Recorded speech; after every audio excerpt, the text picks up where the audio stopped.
자, 인사드리겠습니다. 안녕하십니까? 예, 안녕하세요.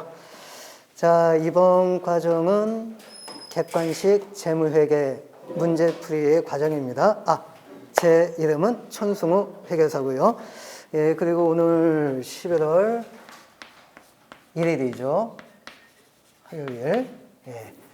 자, 역시 그냥 몇 말씀 드리고 그 다음에 이제 수업 진행을 하도록 할 건데, 뭐 원체 잔소리야. 뭐 회계 원리 때부터 중급회계, 재무회계 첫날 개강할 때 많이 했으니까 그냥 짤막하게 하도록 하겠습니다. 자, 문제 풀이 과정이니까 일단 여러분들 기본서 공부하셨어요. 그리고 이제 지금 문제집을 공부하실 단계입니다. 예. 그래서 기본서 공부하셨을 때 기본 이론만 공부하신 게 아니고 그와 관련된 문제도 같이 풀으셨죠. 근데 여기는 문제집이다 보니까 거의 문제 중심입니다. 와우. 여기 문제하고 사뭇 차원이 엄청 차이가 납니다. 예. 이거는 거의 착한 형태의 문제, 기본 형태의 문제 위주로서 풀어봤어요. 그리고 이제 잠깐 이제 양념조로 이제 변형 문제, 응용 문제 어떻게 이제 나오는 건지 잠깐 맛보게 보여드렸는데, 여기는 초반부터 뭐 현금과 예금 일정이지만은 기본서 수준의 문제 아주 그냥 극히 조금만 나오고요. 그리고 여기 이제 그 다음부터는 이제 상당히 다양한 유형의 문제가 나옵니다. 일단 난이도가 올라갑니다. 난이도가 이제 많이 올라가요. 그리고 이제 다양한 유형의 문제, 변형 문제, 그 다음에 응용 문제 위주로서 여기 이제 문제집이 구성이 되고 있습니다. 즉, 기본서 수준의 문제는 일부만 나옵니다. 일부만 나와요. 뭐 기본서 공부할 때 문제 풀었는데 이런 문제 너무 난이도 높은 거 아닌가 생각하시겠지만은 기본서에 나오는 문제는 이것까지 포함을 한다면 상당히 낮은 수준의 문제에 해당이 되어지는 겁니다. 자, 아무튼 이제 난이도가 높고 변형 문제, 응용 문제 그리고 이제 나오는데, 아무튼 기본서 수준의 문제가 돼야지만이 문제집에 나오고 있는 난이도가 높은 다양한 유형의 문제를 접할 수 있게 되겠습니다. 그래서 말인데요. 이 문제집을 문풀 과정을 강의할 때 이제 많이 느끼는 게, 그래도 여기도 이제 기본서에서 공부했던 분들 이제 많이 눈에 이제 띄어가지고 조금 안심인데요. 예, 상당히 수험생 수준 차이가 굉장히 섞여 있어요. 예요. 그래서 제가 원하는 수준의 기본서를 공부하시고 난 다음에 문제집을 공부하시는 분들도 계시겠지만은, 그런 분들도 계시지만, 네, 가끔 가다가 기본서 수준 아직은 조금 부족한데도 불구하고 어떤 이유로 인해 가지고 아직은 조금 부족한데 그래도 문제집을 공부하시는 분들이 계십니다. 기본서를 충실히 공부하신 상태에서 문제집을 공부하시는 분들은 제가 크게 걱정을 하잖아요. 근데 이제 열심히 공부하셨으니까 이것도 물론 당연히 열심히 공부를 하시게 되겠죠. 그렇죠? 근데 기본서 수준이 약간 미달 부족한데도 불구하고 문제집을 바로 공부하시는 분들, 이분들은 이 과정 잘 뭐라고 할까? 그 전략을 잘 해주셔야지만이 효과가 있는 거지. 예, 자칫 잘못하면은 역효과가 날 수 있습니다.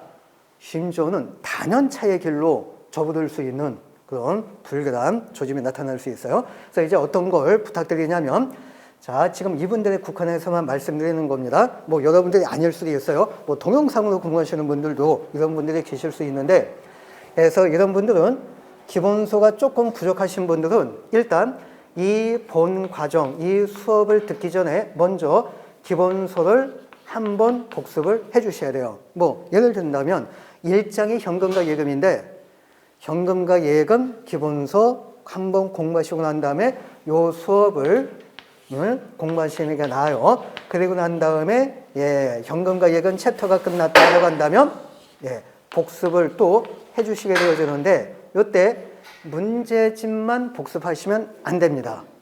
기본소가 아직 부족하신 상태이니까 이거 복습을 하실 때 기본소하고 문제집을 같이 병행을 해가면서 공부를 해주셔야지만이 효과가 있지. 이 기본서, 나 지금 문제집 공부하는데, 뭐 기본서 왜 봐? 실력이 부족한데도 불구하고 문제집 위주로 공부하시는 분들은 결과가 굉장히 안 좋게 나타날 수 있습니다. 이건 어디에서 이제 제가 많이 체크가 되냐면, 지금 저 감정평가사 1차 2000년 7월부터 강의했다고 수업 중에 가끔 말씀드렸잖아요. 그럼 이제 만 22년을 넘어서 23년 차예요. 그럼 그동안에 엄청 수만 가지의 질문을 받았어요. 그래서 우리 간편 카페 같은 거 봐도 제가 이제 가끔 가다가 옛 추억이 떠오른다면 이제 제 이름 검색해가지고 정확도순, 최신 순 하면 안 되죠. 정확도순 하면은 한 2002년부터 제가 댓글 답변 드린 그런 글들이 이제 나오더라고요. 그래서 이제 그런 거 이제 쭉 하다 보면은 또 최근에도 이거 많이 느꼈는데 이제 문제집 공부하시는 분들이 질문을 하십니다. 이거 기본서만 보면 그냥 저절로 해결되는데 그냥 문제집 딱 공부하는데 이해가 안 되는? 그럼 바로 질문을 해 주시더라고요. 기본서 보면 그냥 저절로 해결될 걸. 그럼 이런 것들이 엄청 많이 제가 접하는 질문입니다. 그러면 여기서 제가 뭘 느끼냐면은 기본서 진짜 공부 안 하는구나. 그냥 문제집 공부하는 것은 문제집만 보고 기본서는 참조하지 않는구나. 그걸 많이 느꼈어요. 그래서 제가 답변 달 때 이렇게 합니다. 바로 답변 달지 않고요. 기본서 몇 쪽을 참조해 주세요. 그러면 저쪽으로 해결됩니다. 이렇게 해요. 그래야지만 이 기본서를 보게 돼요. 근데 바로 답변을 달게 되면은 또 기본서를 또 안 보게 돼요. 그럼 이제 또 다음 주제에 대해서 문제집 공부할 때 또 모르는 게 나온다? 그럼 기본서 안 보고 또 질문을 먼저 합니다. 이런 걸 너무 많이 느꼈어요. 그래서 여러분들 잠깐 머리만 한번 봐주세요. 머리만 보시면은 거기 확 눈에 띄는 색깔 처리가 된 부분이 있죠. 그래서 이걸 한참 전부터 집어넣었어요. 진짜 문제집 공부할 때 중요한 거는 기본서 같이 병행을 하는 겁니다. 근데 왜 색깔 집어넣냐면 이게 지금 12판인데 10판까지인가? 그때 깜장색으로 쳤어요. 깜장색으로 치니까 눈에 확 안 들어오잖아요. 그럼 계속 문제집 공부할 때도 계속 그냥 질문합니다. 기본서 보면 뻔히 해결될 걸. 그래서 11판 때부터는 색깔 처리를 한 겁니다. 눈에 띄죠? 근데도 이제 또 질문을 하시더라고요. 기본서 보면은 그냥 저절로 해결될 걸. 그래서 이번에도 이제 또 강조를 합니다. 물론 충실하게 공부하시는 분들은 이제 어떻게 회계 공부해야지만 효과가 있는지 저절로 알게 되니까 그렇게 제가 크게 걱정하지 않는데 기본서가 아직 부족하신 분들은 공부하실 때 기본서를 꼭 같이 병행을 해가면서 공부를 해 주셔야지만이 2023년도에 시험 합격하는 거지. 난 뭐 시간도 없다, 이러쿵저러쿵 공부 각가지 이유를 들어가지고 한다면 1차 시험마저도 실패할 확률이 큽니다. 그래서 기본서 꼭 병행을 해주세요. 나 그래도 이렇게 시간이 없어 라고 한다면 제가 하나 양보하죠. 요거까지는 양보를 할게요. 물론 시간이 여유가 있다면 요게 본 내용 공부하기 전에 기본서 복습하는 게 효과가 훨씬 더 커요. 근데 진짜 나 시간이 없다, 알바도 해야 되고 뭐 그런 분들 계시잖아요. 뭐 난 전업수험생도 아니고 한다면 요거까지는 양보할게요. 하지만 이거는 제가 양보 못합니다. 이것마저도 양보를 하라고 한다면 시험 포기하세요. 그냥 시간만 아까워요. 그냥 차라리 그냥 딴길 걷는 게 낫습니다. 그래서 복습을 하실 때 문제집 만약에 1장 진도 나갔다? 그럼 1장 복습을 할 때 문제집만 복습하지 마시고 필히 관련된 기본서 그 해당 챕터도 같이 복습을 해 주셔야 되는 겁니다. 그래야지만이 2023년도에 시험 합격할 수 있지. 이것마저도 안 하신다면 단연차의 길로, 원찾는 길로 빠져들 수 있습니다. 그래서 기본서는 제가 가끔가다 이제 답변을 할 때 기본서는 항상 중요합니다. 기본서는 시험 직전까지 무조건 중요합니다. 그렇게 꼭 마지막에 답변 달아요. 그만큼 기본서가 중요합니다. 기본서요. 자, 요거 이제 부탁드리고, 나 사실 잔소리 안 하려고 하는데, 원체 이런 걸 많이 겪다 보니까 요걸 제가 잔소리 하지 않는다면 또 여러분들 시행착오를 겪을까봐요. 기본서 이제 강조를 하는 겁니다. 요거 이제 하나만 부탁드리고요. 자, 이게 객관식 재무회계가 오늘 개강을 해가지고 12월 13일 요때 이제 7주 기본수는 8주 과정이었죠. 그래서 요거는 이제 7주 과정이고요. 오후 저녁 그래서 1주에 2회 그래서 이제 14회 과정이 되겠고 요거 이제 끝나면은 12월 20일, 12월 27일 요때는 객관식 원가 회계 2주 과정으로서 진행을 하도록 할 겁니다. 예, 그러면 이제 기본소 과정, 문제집 과정이 끝나고요. 이제 1월달 가보면 뭐 최종 점검 요약반 과정, 뭐 그렇게 이제 쭉 진행이 될 예정입니다. 자, 그리고 수업은 똑같아요. 그냥 뭐 이제 쓰지 않아도 되죠. 2시부터 5시 20분까지 오후 타임이고요. 그리고 이제 1시간 반 해서 이제 한 6시 50분부터 10시까지 저녁 타임 이렇게 이제 진행이 되는 것은 회계원리 중급회계 과정하고 이제 똑같습니다. 자, 이게 진도가 만만치 않습니다. 원체 이제 난이도가 높은 문제를 접하다 보니까 그래서 이제 바로 1장부터 시작을 하도록 하겠습니다. 회계 40문제 모든 문제가 1장과 같은 문제만 출제가 됐으면 좋겠어요. 제일 쉬운 챕터죠. 현금과 예금. 회계원리에서 공부했던 거. 회계원리에서는 4장에서 공부했었습니다. 근데 이제 여기는 이제 객관식 1장부터 이제 시작이 되어지는데, 자, 현금과 예금, 은행계정 조정표는 아무튼 제일 쉬운 챕터이다 보니까 요거는 이제 바로 이제 문제를 통해서 살펴보는데, 요거 하나만 더. 이 수업을 이제 어떻게 꾸려나갈 거냐면요. 먼저 기본서 내용을 뭐 요점 정리, 요약하고 난 다음에 문제집을 진행을 하는 것도 있어요. 근데 어떤 것은 이거 요약하지 않고요. 문제 풀면서 같이 기본서 내용을 요약하면서 진행을 하는 문제도 있을 겁니다. 그리고 여기는 기본서에서 공부하지 않았던 부분도 나와요. 이거는 뭐 제 챕터만 아니고 CPA용 챕터 마찬가지입니다. 기본서에 없던 내용이 문제집에는 나와요. 이게 회계학의 특징입니다. 그래서 이제 그런 것도 먼저 요점 정리를 먼저 하고 난 다음에 해당 문제를 이렇게 이제 진행을 하도록 하겠습니다. 그 각 문제 특징에 따라 가지고요. 제가 이제 적절하게 배합을 해가지고 진도 진행을 하도록 하겠습니다. 네, 현금과 예금 정도는 뭐 요점 정리 뭐 하고 자식할 거 없잖아요. 자, 빨리 맨 밑에 요약 정리된 부분을 빨리 한번 살펴봐 주세요. 가장 중요한 건 사용의 제한이 없어야 된다. 사용의 제한이 있다면 이거는 내 돈이 아니다. 현금이 아니다. 그리고 이제 뭐 통화, 특히 통화대용 증권 쫙쫙 나와야 됩니다. 그리고 이제 보통예금, 당좌예금. 그리고 이제 맨 밑에 상계 금지 원칙. 회계는 앞뒤가 이어진다고 하였죠. 상계 금지 원칙이 맨 밑에 이제 소개가 되고 있습니다. 자, 요거는 기본서 수준의 문제뿐이 안 돼요. 그래서 뭐 꼼꼼하게 문제 풀지 않고요. 자, 요거 한번 체크합니다. 왼쪽 첫 번째에 당좌 예금이 있죠? 그거 체크해 주시고 그 밑으로 쭉 가시다 보면 당좌 차월이 또 눈에 띕니다. 그렇죠? 그래서 당좌 예금은 플러스 잔액으로서 현금 처리가 되고요. 그리고 당좌 차월은 마이너스 잔액이죠. 얘는 은행에서 돈 빌린 겁니다. 여러분들 마통이라고 하잖아요. 마이너스 통장. 그게 당좌 차월이에요. 그거는 대출받은 거니까 부채가 되어졌는데 퉁치느냐? 퉁쳐선 안 됩니다. 왜? 맨 밑에 상계 금지 원칙 때문에. 그래서 당좌 예금 4만 원만 현금에 포함이 되어지는 거지. 당좌 예금 4만 원과 당좌 차월 7만 원 퉁쳐서 마이너스 3만 원이네? 그럼 현금은 없다. 이렇게 해석하면 안 됩니다.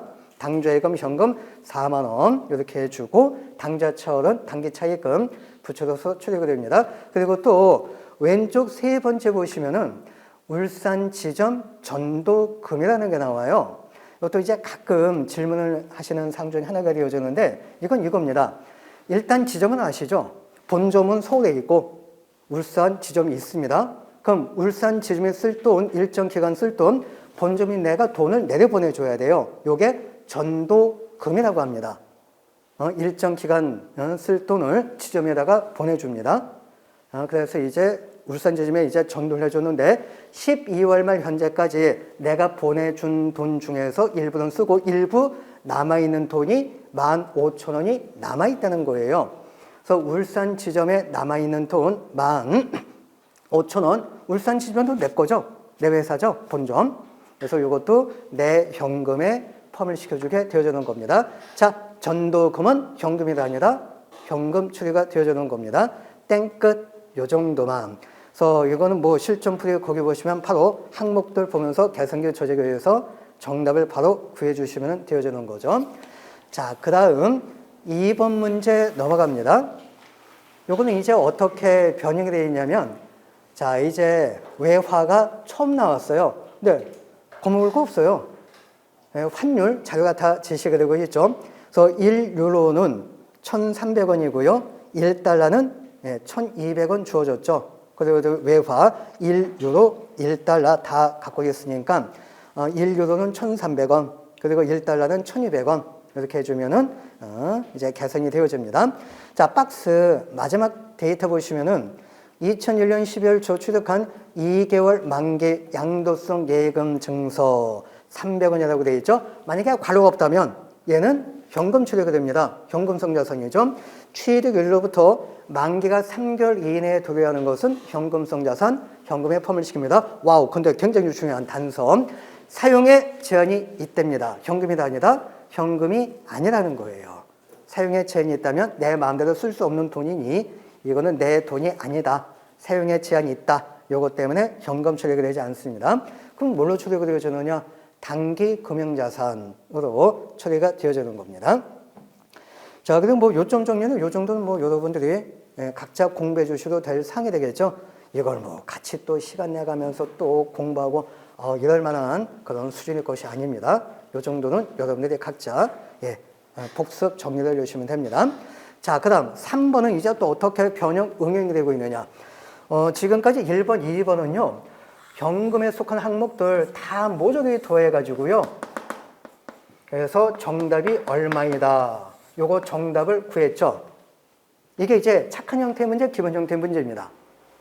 응용 문제, 까꾸로 묻는 문제 어떻게 된다? 이게 출제가 되었는데, 요 놈이 먼저 자리 위에 주어지는 거예요.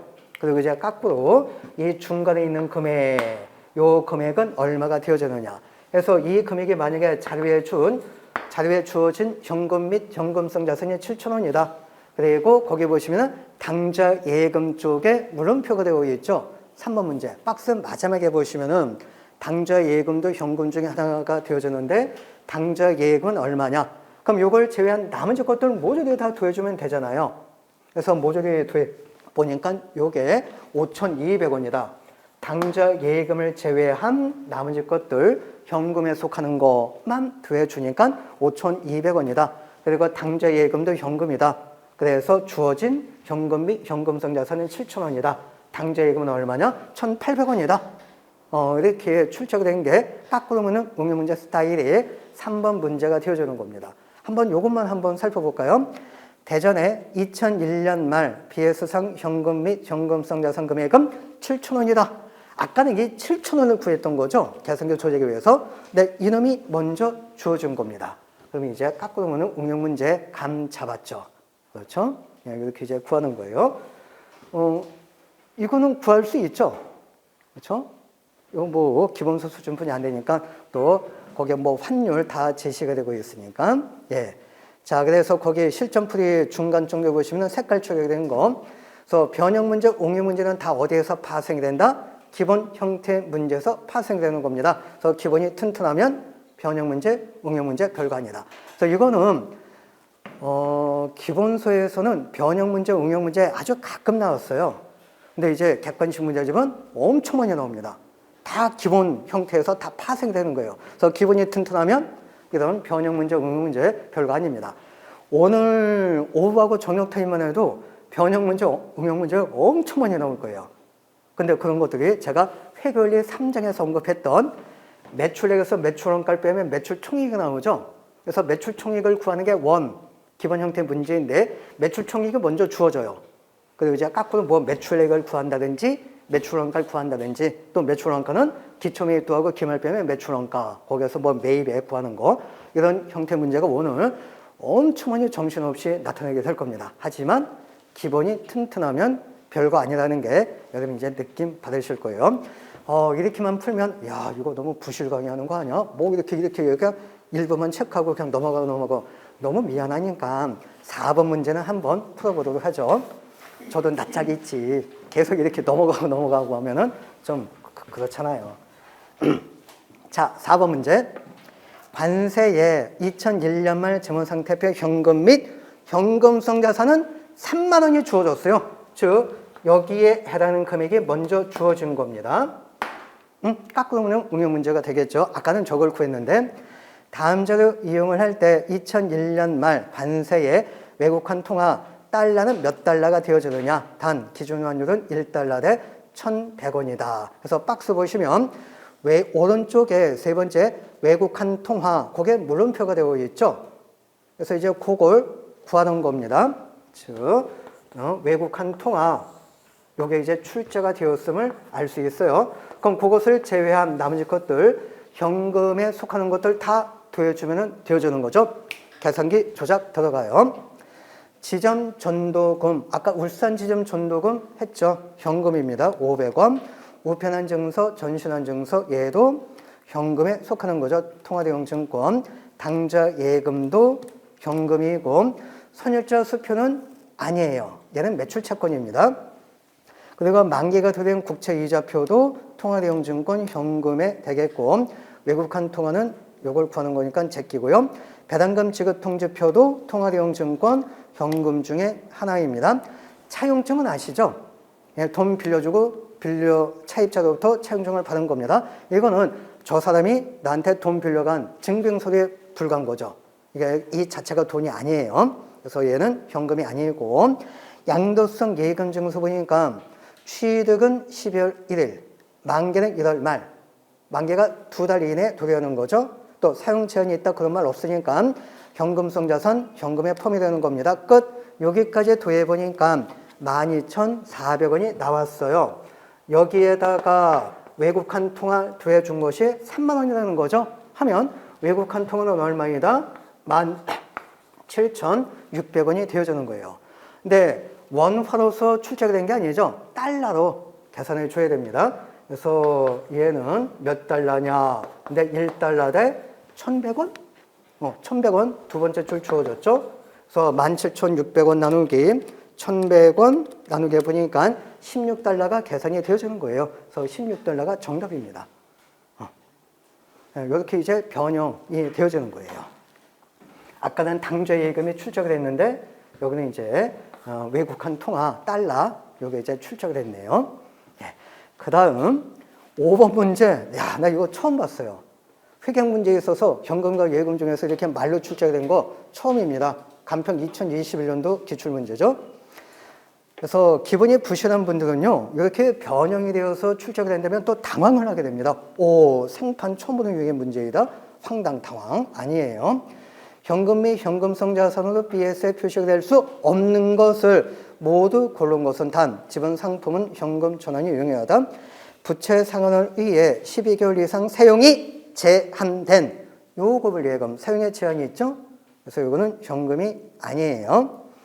자, 그 다음, 나번 사용을 해 구입한 수입인지 우표에 비용 처리한다고 되어 있죠? 앞에 요점 정리 기타, 그 상 보면은 얘는 비용 처리가 되어주는 겁니다. 현금 아니에요. 그리고 상환일이 정해져 있고 취득일로부터 상환일까지 기간인 2년짜리 회사채. 2년은 너무 길죠? 그래서 이거는 일단 현금이 아닙니다. 그럼 뭐냐? 만기까지 보유할 목적이니까 상각후원가 측정 금융자산 우리가 기본서에서 공부했던 거 그걸로 처리가 되어주는 거고 취득일로부터 1개월 이내에 처분 예정인 상장기업의 보통주 이거는 현금이 아닙니다. 아니 이거 3개월 이내짜리 아니냐 그렇게 생각하시면 안 돼요. 이건 보통주는 주식은 상환일이 정해져 있어요? 아니잖아요. 그렇죠? 그래서 뭐 취득일로부터 만기가 3개월 이내에 도래하는 거 그건 전혀 상관이 없습니다. 주식에는 만기 개념이 없어요. 그럼 뭐냐? 우리 금융자산 파트에서 공부했던 단기 각 1년 이내에 대팔 목적이잖아요. 그래서 단기 손익 공정가치 측정 금융자산 이거 처리가 됩니다. 그리고 재취득한 자기 지분 상품 이게 지분 상품은 주식이라고 하죠. 자본. 그래서 이건 자기 주식에 해당이 되어지는 겁니다. 모두 현금이 아니네요. 그래서 5번이 정답입니다. 근데 이게 기본이 부실한 분들은요. 이것도 쉬운 문제인데 일단 숫자가 아닌 현금과 예금 쪽에서 숫자가 아닌 게 이렇게 출제하면 일단 당황을 하게 됩니다. 심장이 뜁니다. 감정 조절이 안 돼요. 시험장에서. 그러면 실패하는 거예요. 그래서 기본이 튼튼해야 된다. 자, 요 정도면은 뭐 현금과 예금 충분하다고 생각을 합니다. 땡 끝. 자, 그 다음 은행 계정 조정표예요. 은행 계정 조정표도 크게 뭐 출제 빈도는 높지 않고요. 그렇게 어렵지 아니한 쉬운 파트가 되어주는 거죠. 그리고 뭐 거의 전형적인 부분입니다. 얘도요. 예. 자, 요건 바로 문제를 통해 가지고 한번 살펴보도록 하죠. 1번 문제입니다. 한국은 결선을 앞두고 기본소 수준의 문제, 당좌예금 계정 잔액을 조정하기 위해 은행에 예금 잔액을 조회한 결과 2001년 말 잔액은 12만 5,400원이라는 회신을 받았다. 얘는 은행 측 잔액입니다. 은행에 조회 본 결과, 야, 은행, 내가 통장에 잔액이 얼마가 있어? 은행 측에 문의 본 결과 요 금액에 남아있다는 회신을 받은 거죠. 또한 한국 회사 측 당좌예금 장부상 수정전 잔액은 14만 9,400원이다. 그래서 여기에서는 회사 측 잔액과 은행 측 잔액이 다 제시가 되고 있죠. 그래서 은행 측 잔액은 12만 5,400원. 회사 측 잔액은 14만 9,400원. 그래서 차이가 납니다. 어떠한 면에서 차이가 나느냐? 밑에 박스에 부대치 원인이 주어져 있어요. 그래서 이제 각자가 자기한테서 발생된 원인 찾아내가지고요. 자기가 플러스 마이너스 조정을 준다면 차이가 났던 금액이 이제 일치가 되어지는 거. 요게 이제 은행 계정 조정표 내용이 되어지는 거죠. 자, 첫 번째. 한국이 2001년 12월 말 입금한 5만 원이 은행에서는 내년 1월 4일자로 입금 처리가 될 때입니다. 하면 12월 말 현재에서는 은행 측에서는 아직 입금 기입하지 않은 예금이 되겠죠. 소위 이건 전형적인 부분 은행 미기입 예금입니다. 그래서 은행이 플러스 조정을 해줘야 되겠죠. 자, 여기에서 오른쪽 요점 정리 불일치원인 빨리 한번 보세요. 무조건 외우는 거 아니에요. 회계 원리 때 제가 그림까지 그려가면서 설명을 다 드렸어요. 왜 더해주고 왜 빼주는지. 그리고 난 어떤 얘기까지 했냐면 처음에는 이해 목적상 그림까지 그려가면서 이것 때문에 더해주고 빼주는 겁니다 했는데 자, 근데 실제 시험장에서도 이거 그림 그려가면서 이거 정답 찾을 거냐 시간이 엄청 많이 걸려요. 그래서 기본소 과정에서 이해가 됐다면 바로 이제 문제 그냥 은행 미익이 예금 플러스 기입하는 미인출 수표 마이너스 은행 측 이게 빨리빨리 나와야 된다. 왜? 시간이 한정이 돼 있잖아요. 그렇죠? 그래서 이걸 왜 더해주고 왜 빼주느냐 이건 모르신다면 그래서 기본설 공부를 하시라는 거예요. 여기서는 이것 때문에 더해주고 이것 때문에 또 빼주고 그림까지 회계사 은행 그림까지 그려준다? 그럼 7주 과정 가지고는 모자라요. 이렇게 쉬운 것까지 어려운 거는 더 시간을 또 더 잡아줘야 돼요. 7주 과정이 아니고 16주 과정을 해도 모자랄 거예요. 그래서 기본소가 돼야 된다는 얘기입니다. 그래서 이게 막 섞여 있잖아요. 기본소 공부한 그 정도가 여러분들이 나는 좀 부족하구나 기본소가. 그러면 기본소 꼭 같이 병행을 해주셔야 돼요. 여기서 뭐 설명드린다고 해서 뭐 장시간에 걸쳐서 기본소 내용을 요점 정리하거나 그런 거 할 수가 없어요. 7주라는 또 한정이 돼 있잖아요. 자, 그래서 이거는 이제 바로 은행비 예금, 은행 측 플러스 항목 이렇게 할 겁니다. 그래서 첫 번째는 5만 원 은행 미기입 예금입니다. 은행이 플러스 조정을 해줘야 되는 겁니다. 요 정도는 해볼까요? 회계사는 이미 입금 처리를 한 상태입니다. 근데 은행은 아직 입금 처리하지 아니한 상태죠. 1월 4일 날 냈으니까 10일 말 현재는 입금 처리하지 않았어요. 그럼 은행이 플러스 조정을 해줘야 된다는 얘기죠. 자, 그러면 이제 두 번째. 한국이 발행한 수표 중 2001년 12월 3일 발행한 수표 2만 원짜리가 아직 인출되지 않았답니다. 요건 기발행 미인출 수표입니다. 또는 기발행 미결제 수표, 기발행 미지급 수표 다 동의요. 그래서 요거는 은행 측에서 마이너스 조정을 해줘야 된다. 이거 기본서 보시면은 제가 색깔 처리를 해놨어요. 그래서 당좌 수표 발행하였을 때 회사는 출금 마이너스 기록을 한다. 12월 3일 날. 그래서 기본서 보시라는 거예요. 기본서 보면 딱 펼쳐지니까 색깔 처리를 했네. 회사가 당좌 수표 발행했을 때 마이너스 처리한다. 그게 눈에 확 들어와요. 근데 안 보고 한다면 이것도 금방 또 까먹게 돼요. 기본서는 항상 중요합니다. 그런데 12월 말 현재 수표 수진이 은행에 아직 가지 않은 거죠. 그럼 내 통장에서는 마이너스 처리가 되지 않은 겁니다. 이렇게 생각합시다. 12월 3일 날 카드 긁었어요. 그리고 카드 긁었을 때 나는 장배래가 바로 카드 긁었다면 내 통장에서 돈이 빠져나가잖아요. 그래서 카드 긁었을 때 마이너스 처리했는데 이 결제일이 다음 달 1월 중순입니다. 일정 기간은 나중에 결제가 되잖아요. 그럼 12월 말 현재에서는 아직 카드 쓴 거 내 통장에서 마이너스 처리하지 않는 거죠. 다음 달에 통장에서 카드 대금 결제가 되어지는 거니까. 그렇죠? 체크카드 아니에요. 신용카드입니다. 그래서 이제 아직 마이너스 처리하지 않았으니까 은행 측에서 마이너스 조정을 해줘야 되는 겁니다. 자, 그리고 이제 세 번째, 이것도 기본서에서 4장, 회계원리 4장 할 때 제일 강조했던 거죠. 왼쪽 옆에부터 특히 주의해. 은행 계정 조정표에서는 딴 거 질문하잖아요. 이것만 질문합니다. 요것만. 요는 기본서에도 왼쪽, 오른쪽 옆에 이거 집중 질문이 많은 거다. 그래서 주의해달라. 그렇게 이제 써놓은 걸 기본서에 표시가 되어 있습니다. 자, 아무튼 한국이 회사가 발행한 수표의 발행 금액은 2만 1,000원이었는데 회계 담당자가 이거 일자 깎고 써가지고요. 12,000원으로 잘못 기록을 하였습니다. 자, 회사가 잘못 기록한 금액은 얼마가 되어지느냐? 그래, 좋다. 그럼 정확한 금액은 얼마가 되어지느냐? 2만 1,000원 적었어요? 12,000원 적었습니까?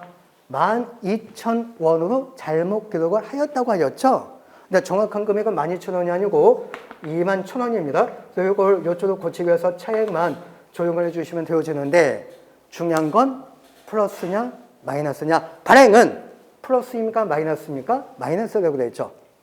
저 수표 발행했으면 언젠가는 내 통장에서 결제가 됩니다. 카드 긁었으면 언젠가는 카드 대금 결제가 됩니다. 핸드폰 사용했으면 언젠가는 내 통장에서 핸드폰 요금 결제가 되는 겁니다. 마이너스 개념이에요. 그래서 이게 앞에가 마이너스입니다. 수표 발행은 마이너스 개념, 당좌 예입은 플러스 개념, 기본서에 요점 정리 아주 잘 해놨다. 기본서 보자. 기본서 항상 중요합니다. 그럼 이 금액을 이쪽으로 고치기 위해서는 더해줘야 돼요? 빼줘야 돼요? 빼줘야 되겠죠. 누가 잘못했죠? 회사가 잘못했죠. 회계 담당자. 그래서 회사 측 마이너스 사항.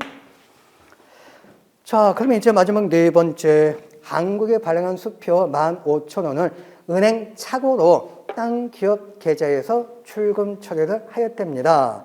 내가 발행했으니까 내 통장에서 이 수표 금액이 떨어져 나가야 되는데 은행이 잘못해가지고요. 내 통장에서 마이너스 처리하고 딴 회사에서 마이너스 처리했죠. 그건 잘못된 거예요. 그래서 딴 회사는 플러스 해주고요. 내 통장에서 마이너스 처리를 해줘야 되는 겁니다. 15,000원. 이거는 이제 은행 측 잘못된 처리입니다. 끝.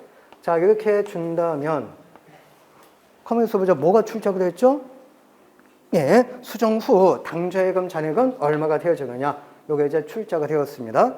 그럼 이제 9,000원 빼준다면 심심하시죠? 계산기 두들겨 계시면은 그래서 이제 조금 감소가 될 겁니다. 나만 두들기고 있네. 내가 수험생인가? 14만 400원이 나오고요. 12만 5,400원 플러스 5만 원 더해주고 2만 원 빼고 15,000원 빼준다면 똑같다. 14만 400원. 그래서 정답은 14만 400원이 정답이 되는 거죠. 그래서 2번이 정답. 자, 근데 말입니다. 오른쪽에 문제 푸는 요령이라고 나와 있죠. 지금은 요게 출제가 되었어요. 금액이 똑같죠. 똑같은 금액을 두 번 구할 필요가 없죠. 뭐 이렇게 하든 아니면 이렇게 하든 하나만 구해주면은 정답이 나오는 겁니다. 뭐 회사 측을 조정을 하든 은행 측을 조정을 하든 금액이 똑같으니까 하나만 구해주면 되어졌는데, 자, 조정 건수 얘는 한 건이고요. 얘는 조정 건수가 세 건입니다. 어떤 게 더 빨라요? 한 건이 더 빠르죠. 이게 이제 문제 푸는 요령이라는 겁니다. 요거는 이제 공부 많이 하시게 되면 그냥 저절로 보여요. 아니 뭐 가짜한테 뭐 이렇게 시간이 많이 걸리는 이거 할 거가 뭐가 있느냐. 어차피 금액은 똑같은데. 그래서 이거는 지우고 요거만 해준다면 정답은 14만 400원이다. 시간이 단축되죠. 80분 80문제 항상 염두에 두셔야 됩니다. 네. 자, 그 다음번 문제는 요건 이제 이렇게 할 거예요. 자, 문제가 변형, 응용이 되었는데 이제 어떻게 되냐면 아까 요게 기발행 미인출 수표입니다. 그래서 요걸 딱 X로 놓는 거예요. 어떻게 원하는지 아시죠? 그렇죠? 그래서 이제 이렇게 해서 이렇게 하고 그 다음 요거에다가 요거 더하고 그리고 이거 빼고 이거 빼준 다음에 요거 이제 정답이 나올 거예요. 한번 이 상태에서 출제가 되었다. 그래서 기발행 미인출 수표는 얼마냐? 한번 구해볼까요? 12만 5,400원에다가 5만 원 더하고 그럼 이제 15,000원 뺍니다. 그럼 이제 요게 더하고 요걸 빼준다면 16만 400원인데 16만 400원짜리가 14만 400원짜리가 되기 위해서 2만 원만큼 마이너스가 돼야 된다. 그래서 기발행 미인출 수표는 2만 원이다. 라는 걸 알 수 있게 되는 겁니다. 어떻게 보는지 아시죠? 요게 문제 2번입니다. 문제 2번 풀었어요. 자, 그 다음 문제 3번은 이것도 불일치원이 이건 다 똑같아요. 거기 이제 뭐냐면 네 번째 줄 보시면은 자금 담당 직원이 회사에서 횡령한 것으로 추정할 수 있는 금액은 얼마인가 이렇게 이제 출제가 됐죠. 그리고 해답하러 봅니다. 수정 후 잔액을 봐주세요. 수정 후 잔액이 일치가 돼야 되는데 일치가 안 되고 있죠. 왜? 횡령했기 때문에. 그래서 요거 두 개 금액 차이 14만 2천 원과 10만 2천 원과의 차이에 4만 원이 횡령한 금액이다. 이렇게 이제 찾게 되어지는 겁니다. 이렇게만 변형이 된 거예요. 아니 이 4만 원이 왜 횡령한 금액이지? 그런 쓸데없는 부분에 고민은 거기에 빠지실 필요 없습니다. 출제 의도가 횡령한 금액 찾아보게 됐으니까. 그래서 맨 밑에 이제 그거 시간 날 때 한번 보세요. 문제를 읽은 다음에 이 문제 어떻게 풀어야 되지? 생각하면 안 된다는 얘기예요. 바로 액션 취해다 보면은 그게 답이 나온다. 그래서 이제 맨 밑에 실제 시험장에서는 시간 제약이 되는 조건이 있음을 지금부터 명심하라고 부탁드렸어요. 이제 남은 시간 동안은 시간적인 면에 중점을 두셔야 돼요. 실력이 아무리 있다 할지라도 시간 관리를 잘못해가지고 80분 80문제 이거 관리 잘못해가지고 아는 문제도 찍어야 되는 슬픈 운명에 빠지는 분들이 시험장에 많이 나타납니다. 그래서 이제 시간적인 면 고려해 주셔야 돼요. 시간적인 면. 그래서 여러 가지 뭐 다양한 변수도 고려해 주셔야 됩니다. 가장 진짜 극악무도한 게 감정평가 관계법규도 초결정의 난이도, 회계학도 난이도가 높은 거. 이것까지 감안을 해가지고 대비를 해주셔야 돼요. 순전하게 감감법 뭐 쉽게 출제가 되고 회계도 쉽게 출제되고 이렇게 했다간 큰 탈 납니다. 아무튼 뭐 경제학이 어렵든 또는 민법이 어렵든 감정평가 관계법규가 어렵든 과락 비율이 제일 높은 과목이 회계학이라는 거 잊으시면 안 돼요. 회계학은 쉽게 출제됐어요. 근데 딴 과목이 어렵게 출제됐어요.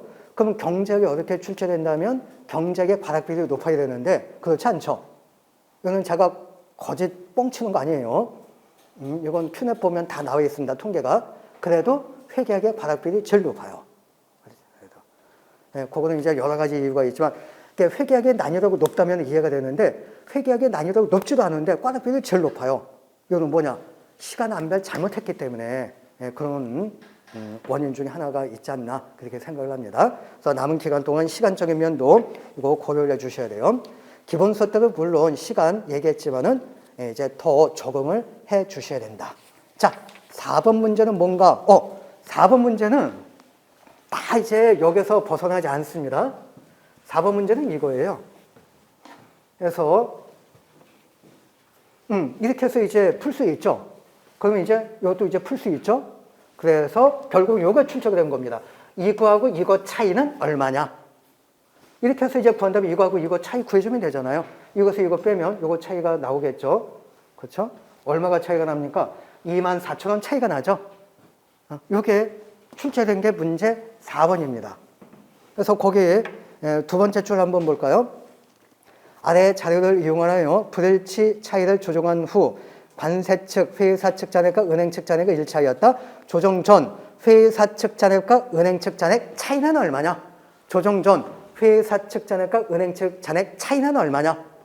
요게 출제가 되었습니다. 그러면은 결국 1번 문제와 똑같다는 겁니다. 그렇죠? 요것도 직접 한번 풀어봐 주세요. 자, 5번 문제는 풀어보도록 하죠. 이것도 난 처음 봤어요. 이걸 그냥 말로 풀어 쓴 거예요, 이제. 숫자가 아니고요. 말로 풀어 쓴 문제가 문제 5번입니다. 한번 풀어봅니다. 관세는 당좌 예금 장부 잔액 32만 원에 대하여 확인을 요청한 결과 은행 측 잔액과 일치하지 않는 걸 발견하였고요. 부들치 내용은 다음과 같고 차이를 조정한 후 주거래 은행 당좌 예금 잔액은 일치가 되었습니다. 설명으로서 옳지 않은 것은, 그래서 이제 여기다가 똑같이 해주셔야 돼요.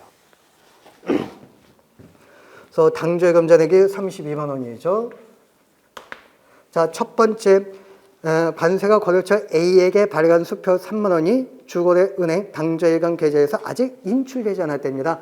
기발행 미인출 수표라는 거 알 수가 있죠. 그래서 은행 측 마이너스 항목입니다. 그러면 이제 두 번째, 기중에 주거래은행에 예입한 수표 73,000원이 전산장애로 아직 입금 처리되지 않았답니다. 은행 미기입 예금이라는 거 감 잡으시죠. 그래서 은행 측이 플러스 입금 조정을 해줘야 됩니다. 세 번째, 거래처 B가 주거래은행 측 당좌예금 계좌로 수표 5만 원 입금을 하였는데 관세는 통보되지 않았답니다. 그래서 내 통장에 은행 통장에 입금 처리가 됐는데 아직 회사에는 통지를 못 받았대요. 소위 이게 뭐예요? 미통지 예금입니다. 미통지 예금. 그래서 회사 측에서 입금 플러스 조정을 해줘야 되는 겁니다. 그리고 네 번째, 거래처 C에게 상품 매입 대가 23,000원 수표 발행 결제하였는데 직원이 이를 32,000원 잘못 기록을 했대요. 수표 발행은 마이너스 개념이라고 했죠. 회사가 잘못 기록한 금액은 23,000원이 아니고 32,000원으로 잘못 기록을 하였던 겁니다. 네, 정확한 금액은 발행 마이너스 23,000원이죠. 그래서 이거 차에 9,000원을 더해줘야 돼요? 빼줘야 돼요? 더해줘야지만이 정확한 금액이 고쳐지는 거죠. 그래서 회사가 잘못했으니까 회사가 입금 플러스 조정을 해줘야 되는 겁니다. 마지막 이제 다섯 번째, 주거래은행은 당좌거래 수수료 1,000원을 부과하고 당좌예금, 야 이거 읽을 필요가 없죠. 회사가 마이너스 처리해줄 그 세 가지가 뭐예요? 이자 비용, 수수료 비용, 부도수표. 요거 세 가지가 회사 마이너스죠. 지금 이거 수수료잖아요. 그렇죠? 수수료. 그래서 은행은 벌써 칼같이 내 통장에서 커미션 돈을 빼내갔는데 회사는 아직 마이너스 처리하지 않았다라는 것이죠. 읽다 보니까 다 그거네. 그래서 1,000원 회사가 마이너스 조정을 해줘야 됩니다. 그러면 이게 어떻게 되어지느냐. 32만 원에다가 5만 원 더해주고 9,000원 더해주고 1,000원 빼면 정확한 금액은 37만 8,000원이고요. 똑같죠? 자, 깎고 올라가니까 얘는 빼주고 얘는 더해줘야 되겠죠? 그래서 7만 3,000원 빼고 3만 원 더해준다면 은행 측 잔액은 33만 5,000원입니다. 그래서 지금까지 이제 숫자로서만 구했던 거예요. 그리고 왼쪽 문제는 이거 차이는 얼마냐? 15,000원 차이가 난다. 뭐 이렇게 묻는 게 4번 문제 이렇게 이제 되어졌는데, 자 1번 문항을 한번 보죠. 거래처 A에게 발행한 수표에 대하여 기발행 미인출 수표죠. 이거에 대하여 관세가 조정할 내용은 없다. 맞죠? 이거는 은행 측이 조정해 주는 거지 회사가 조정사항이 아니죠. 1번 맞아요. 그리고 2번 거래처 B가 입금한 수표에 대하여 주거래은행이 조정할 내용은 없다. 지금 이 내용은 요것이 되겠네요. 예, 내 통장에 5만 원 입금되었는데 회사 아직 통지가 되지 않은 거죠. 미통지예금. 그래서 얘는 회사가 조정해 주는 거지 주거래은행이 조정하는 게 아니죠. 2번도 맞고 3번 거래처 C한테 발행 수표에 대하여 당좌예금 계정에 9,000원 가산해야 되지만 주거래은행이 조정할 내용은 없다. 바로 이 내용이 되겠네요. 이렇게 이자, 삼자 깎고서 잘못 쓴 것은 회사가 잘못 쓴 거지 은행이 잘못 쓴 게 아니죠. 그래서 은행이 조정해 주는 것이 아니고 회사가 플러스 조정을 해줘야 되는 겁니다. 3번 문항도 맞고 4번 주거래은행이 부과한 당좌거래 수수료 요 놈이 되겠네요.